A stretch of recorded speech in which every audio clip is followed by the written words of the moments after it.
बहुत बहुत स्वागत है आपका हमारे YouTube चैनल बायो एजुकेटर्स में। आज हम लोग डिस्कस करेंगे कुछ मल्टीपल चॉइस क्वेश्चंस को, जो कि मैंने इकोलॉजी और इकोसिस्टम जो सेक्शन है उससे मैंने इनको बनाया है। तो स्टार्ट करते हैं हमारे वीडियो को।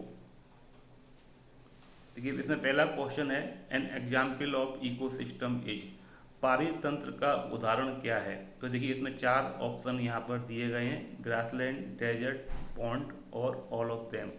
तो जो इसका जो आंसर है वो डी होगा, क्योंकि ये तीनों ही जो है ग्रासलैंड, डेजर्ट और पॉन्ड जो है इकोसिस्टम के एग्जाम्पल हैं, जिसमें से ग्रासलैंड और डेजर्ट जो हैं वो टेरेस्ट्रियल इकोसिस्टम होते हैं, जबकि जो पॉन्ड है वो एक्वेटिक इकोसिस्टम का एग्जाम्पल है। दूसरा क्वेश्चन है, which of the following list has only biotic factors, निम्न में से किस सूची में केवल जैविक कारक हैं। तो देखिए, जो पहला जो ऑप्शन है उसमें सनलाइट दी गई है, जो कि एबायोटिक फैक्टर है। दूसरे क्वेश्चन में टेम्परेचर, दूसरे ऑप्शन में temperature, pH, conductivity, nitrite concentration, ये सब भी एबायोटिक फैक्टर्स हैं।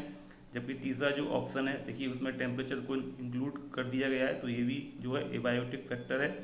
जबकि चौथा जो ऑप्शन है हमारा डी, उसमें स्नेल, गपी, डेफनिया और एल्गी, ये चारों ही जो है बायोटिक फैक्टर्स होते हैं। तो इसका जो आंसर होगा वो डी है।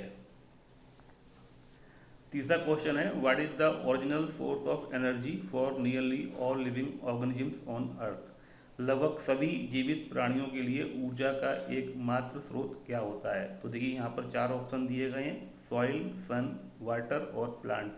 तो ऊर्जा का जो स्रोत है सभी लिविंग ऑर्गेनिज्म के लिए वो सन होता है, क्योंकि सन की जो सनलाइट होती है उसकी प्रेजेंस में ही जो ग्रीन प्लांट्स होते हैं, जिनको हम ऑटोट्रॉप्स कहते हैं, वो फोटोसिंथेसिस के प्रोसेस के द्वारा जो है फूड को सिंथेसाइज करते हैं। तो इसका आंसर जो है वो बी होगा। चौथा हमारा जो क्वेश्चन है, which of the following would be a biotic factor in an ecosystem, निम्न में से कौन पारितंत्र में एक जैवीय कारक है। तो देखिए, जो ऑप्शन बी, सी और डी हैं, ये तीनों जो है एबायोटिक फैक्टर हैं, जबकि जो बैक्टीरिया है वो बायोटिक फैक्टर होता है, और बाकी जो तीनों ऑप्शंस हैं वो एबायोटिक फैक्टर की कैटेगरी में आते हैं। तो इस क्वेश्चन का जो आंसर है वो ए होगा। नेक्स्ट क्वेश्चन है हमारा, if all the green plants were to disappear from the earth, तो उस कंडीशन में क्या होगा, यदि पृथ्वी से समस्त पादप समाप्त हो जाएं तो क्या होगा। तो देखिए, इसका जो आंसर है वो ए होगा कि all the animals will die, जितने भी जो जीव हैं वो सब मर जाएंगे, क्योंकि ग्रीन प्लांट्स जो हैं वो फोटोसिंथेसिस की प्रक्रिया के द्वारा जो है भोजन बनाते हैं, और इनके द्वारा बनाए गए भोजन पर ही सभी एनिमल्स, जो रेस्ट एनिमल्स हैं, वो जो है डिपेंड करते हैं। तो इसका आंसर जो है ए होगा। नेक्स्ट क्वेश्चन है, which of the following is always herbivore, निम्न में से कौन शाकाहारी है। तो देखिए, इसका चार ऑप्शन फिर दिए गए हैं, green plant, primary consumer, secondary consumer और टर्सरी कंज्यूमर। तो इसमें से जो हमारा ऑप्शन बी है, प्राइमरी कंज्यूमर, वो जो है हर्बीवोर की कैटेगरी में आएगा। हर्बीवोर यानी शाकाहारी प्राणी। नेक्स्ट क्वेश्चन है, फोटोसिंथेसिस अकर्स इन, प्रकाश संश्लेषण की क्रिया किसमें होती है। तो हम लोग जानते हैं कि प्रकाश संश्लेषण की क्रिया जो है ग्रीन प्लांट में होती है, और इनमें से जो है कोई भी जो ऑप्शन जो है यहाँ पर नहीं दिया गया है, तो इसका जो राइट आंसर है वो डी होगा। नेक्स्ट क्वेश्चन है, term ecosystem was given by, पारितंत्र शब्द किसने दिया था। तो इसमें चार ऑप्शन दिए गए हैं, और राइट जो ऑप्शन है वो है बी, टेंसले। टेंसले ने सबसे पहले जो इकोसिस्टम शब्द दिया था। हमारा नेक्स्ट क्वेश्चन है, the animals who can tolerate wide range of temperature are known as, ऐसे जीव जो तापमान की बहुत अधिक परास को सहन कर लेते हैं उनको हम क्या कहते हैं। तो इसमें देखिए, चार ऑप्शन फिर दिए गए हैं, स्टीनोथर्मल, यूरीहेलाइन, यूरीथर्मल और स्टीनोहेलाइन।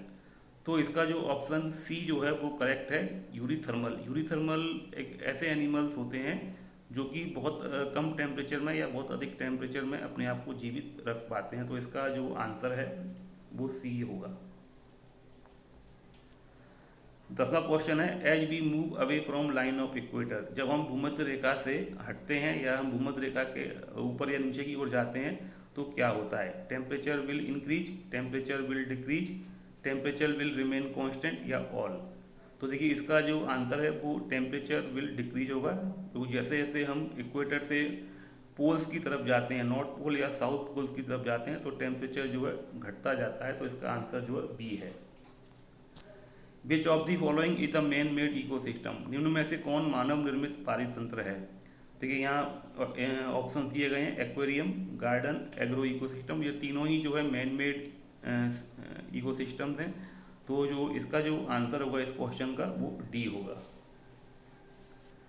नेक्स्ट क्वेश्चन है, plants growing under direct sunlight are known as, ऐसे पौधे जो सूर्य के प्रकाश में वृद्धि करते हैं उनको हम क्या कहते हैं।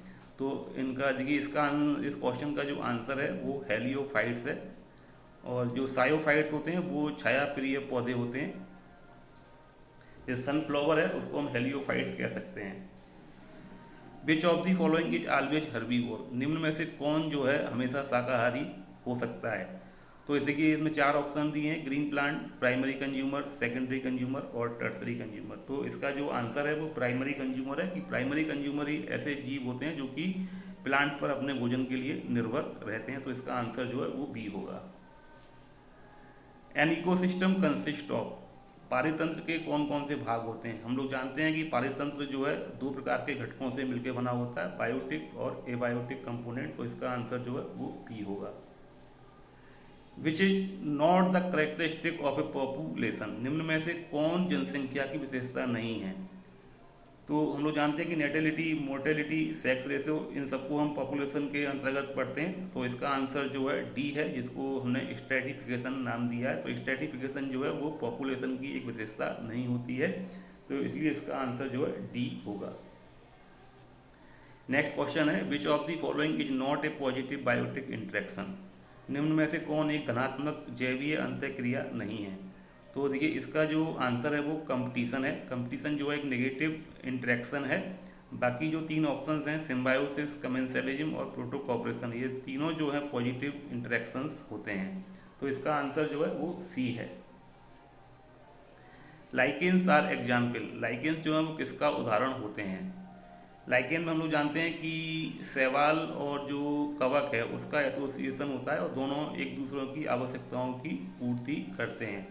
बाकी जो तीनों, बाकी देखिए कंपटीशन है, एमेंसेलिज्म है, कमेंसेलिज्म है, ये तीनों जो है लाइकेन के अंतर्गत नहीं आते हैं। लाइकेन का जो हम लोग म्यूचुअलिज्म के अंतर्गत इसको पढ़ते हैं। तो इसका जो आंसर है वो बी होगा। नेक्स्ट क्वेश्चन है, first community which develops in the process of succession, अनुक्रमण की प्रक्रिया में पहला समुदाय क्या होता है।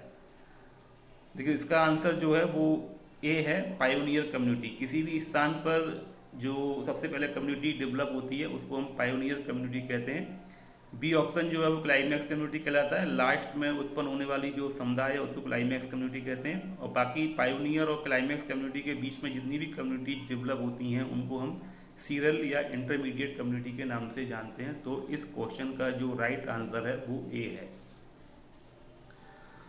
नेक्स्ट क्वेश्चन है, ozone day occurs on, ozone दिवस कब मनाया जाता है। तो देखिए इसका जो राइट आंसर है वो डी है। सितंबर 16 को ओजोन डे जो है सेलिब्रेट किया जाता है, जबकि जून 5 को हम वर्ल्ड एनवायरनमेंट डे मनाते हैं। नेक्स्ट क्वेश्चन है, which ecological pyramid always remain upright, कौन सा ऐसा पारिस्थितिकीय पिरामिड है जो हमेशा सीधा रहता है। तो हम जानते हैं कि 3 तरह के पिरामिड होते हैं ecological pyramid, pyramid of number, pyramid of biomass, pyramid of energy. तो पिरामिड ऑफ नंबर और पिरामिड ऑफ जो बायोमास है वो उल्टे और सीधे दोनों प्रकार से बनते हैं, जबकि पिरामिड ऑफ एनर्जी एक ऐसा इकोलॉजिकल पिरामिड है जो कि हमेशा अपराइट पोजीशन में ही रहता है। तो इसका आंसर जो है वो सी होगा।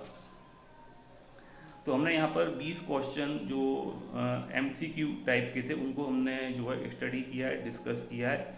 और इस तरह के क्वेश्चन जो हैं वो हमेशा कॉम्पिटिटिव एग्जाम में पूछे जाते हैं।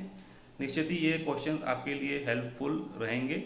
अगर आपको हमारा वीडियो अच्छा लगा है तो इसको आप लाइक करिए, अपने फ्रेंड के साथ शेयर करिए और हमारे चैनल को सब्सक्राइब करिए। Thank you very much.